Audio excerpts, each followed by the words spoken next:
godiya ya tabbata ga Allah wanda na samu wannan lokaci in yi ma 'yan uwanmu Hausawa bishara akan samun ceto. Muna magana kan samun ceto ta farkin littafi mai sarki, ba ceto don ayyuka ba. Domin na san mu Hausawa ko kuma zan ce ikkilisiyoyi daban-daban muna da dalilan samun ceto wanda na tabbata ba shi ba. Wasu sun dauke cewa yawan ayyukanka, yin alheri shi zai baka ceto, ko kuma aiki a ikkilisiya, ko kuma ba da kudi don ginin ikkilisiya. Wasu kuma sun doka cewa idan aka yi maka baptisma ka samu ceto.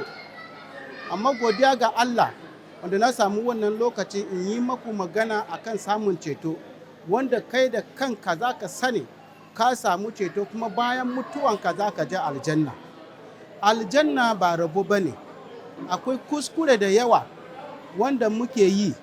Wasu sun ce aljanna sai mai rabo, domin sun ɗauke aljanna sai ta wurin ayyuka. Amma na son tabbatar maka da ranar ga, idan kuma za ka kasa kulli ka ji yadda za ka tabbata kai ka samu ceto, wanda kuma zai kai ka aljanna har wurin Isa Almasihu. Ceton shine ina son gaya maka. Abu na ɗaya, in kana so ka tabbata ka samu ceto, abu na ɗaya da za ka duba zuciyanka cewa ka san cewa kai karan kanka kai mai zunubi ne. Na biyu kuma ka san cewa ba za ka iya karbe ceton kanka ba. Baka isa ka cice kanka ba. Baka isa ka samu ceton nan ta wurin ayyuka ba kenan. Na uku, ta wani hanya zan bi in samu ceton? Na farko magana da na yi maka akan cewa ka san kai mai zunubi ne.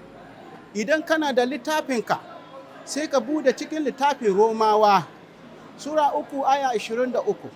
Ya nuna mana cewa kowane mutum, ɗan Adam wanda Allah ya halice shi, mai zunubi ne, wanda kuma ya kasa ga darajar Allah.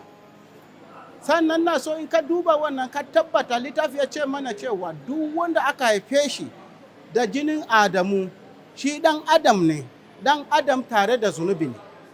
Har ga mutuwanka za ka yi rayuwa da zunubi. Saboda haka kada ka dogara cewa in ka yi rayuwa ba zunubi za ka kai wurin Allah. Ina so ka tabbatar da cewa kai mai zunubi ne, wanda sakamakon zunubi littafi ya ce mana mutuwa ce, a cikin Romawa Sura 3 aya 23. Na biye wanda na gaya maka cewa ka tabbata kai baka isa ka karbe kanka ba, shine ina tabbatar maka dalilin da ba za ka karbe kanka ba shine Isa Masihu kadai shi ya mutu domin zunubanka. Saboda haka yanzu ayyuka ba shi zai kai ka aljanna ba. Ka nemi sanin Isa Masihu ya zama mai cetonka. Kada lokaci ya kure maka. Za ka iya yi tambaya, idan na yarda cewa ni mai zunubi ne, sannan kuma sakamakon mutuwa ce. Ina tabbatar maka, idan kana so ka san wani hanya za ka bi, na ɗaya ka yarda cewa kai mai zunubi ne, abinda zai tabbatar maka da neman tuba kenan. Domin ba wanda zai ce ma dan uwan shi ka yafe mani tun bai yi mashi zunubi ba. Sai ka yi zunubi, sai ka yi laifi, shi ne za ka nema gafara, shi ne za ka nema yafewa, shi ne ta farko ka san cewa kai mai zunubi ne, sakamakon zunubin nan kuma da kake yi mutuwa ce. Na biye wanda zan gaya maka shi ne, in ka yarda kai mai zunubi ne, kuma ka yarda baka isa ka cice kanka ba, sai kuma ga hanya. Idan kana so hanyar samu ceto, Yesu Almasihu shine hanyar samu ceto. Idan ka duba cikin Romawa Sura 10 aya 9, ya nuna mana cewa duk wanda ya yarda cewa Yesu Kristi ya mutu, ya kuma tashi daga matattu da rai, za ya samu ceto. In ka tabbata da wurin sai ka koma cikin Sura 3 aya 16 har zuwa aya 18. Zai gaya maka cewa Yesu ya zo duniya domin ka sami ceto. Sannan aya 18 ya ce idan ka kishi, ka riga ka gama naka, ka riga ka lalace, ka riga ka shiga jahannama. Amma idan ka karbe Isa Masihu, ka samu ceto. Dan uwana na so ka yi tunani cikin zuciyanka. Kada ka sa zuciya cewa baptisma shine zai kai ka aljanna. Kada ka sa zuciya cewa ayyukan da kake yi wa Allah shine zai kai ka aljanna. Kada ka sa zuciya cewa in kana yi ma mutane alheri shine zai kai ka aljanna. amma ka yadda cewa Isa Masihu kadai shine hanya, shine zai kai ka aljanna.